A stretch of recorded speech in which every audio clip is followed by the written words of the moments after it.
nabalingani babo, ibandla lonke likaKristu nalomzi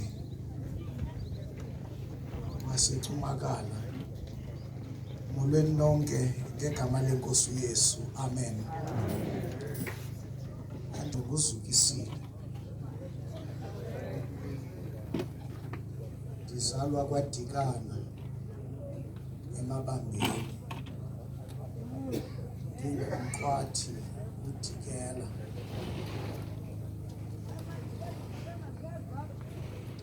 Khona likumprofeti uYeremiya isahluko sesithathu. Umqwathi lo uyabangwa ngamaqatha kubo. Umyeni kaTyhopho unosakelelo unebango kuye. Uyise kwaba banabemi apha lo banebango kuye. Ngumkhuluwa kum lo, ndinebango kuye. Ngunozakuzaku, ndinebango kuye, kodwa yonke le indima ndifuna ukuyingcwaba. Chapter 3 verse 15, ndininike ebandezelwa zizilingo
ndiyafika wena apha ekushumayeleni.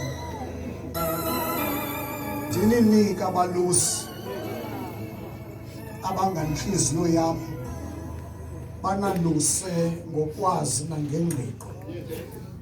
Ndisokole nosakhele ukufikelela kulo myalezo. Umoya wam ubuhla unyuka, ndifuna ukungqala kuwe. Ndisokolisana noThixo kule miyalezo. Ndifuna ukukunika intonga onokubambelela kuyo, kodwa ke ekugqibeleni kuwine uThixo. Ukuba ndingathuthuzeli wena namhlanje, kodwa ndizama utolika aba bantu.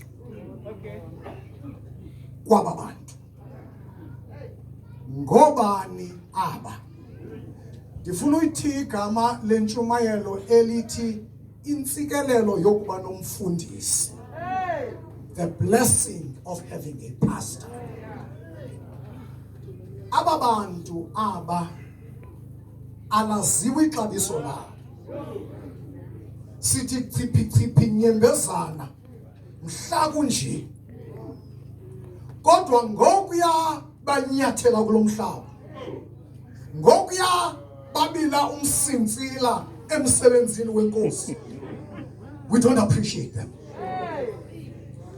Asilazi ixabiso labo de kufike i-opportunity yokukhayisela izizwe ukuba ebenje phakathi kwethu. Kube kuhleke xa inokwalathwa njengakuye indima yakhe, kodwa ekugqibeleni ndicela nje ubatolika baba.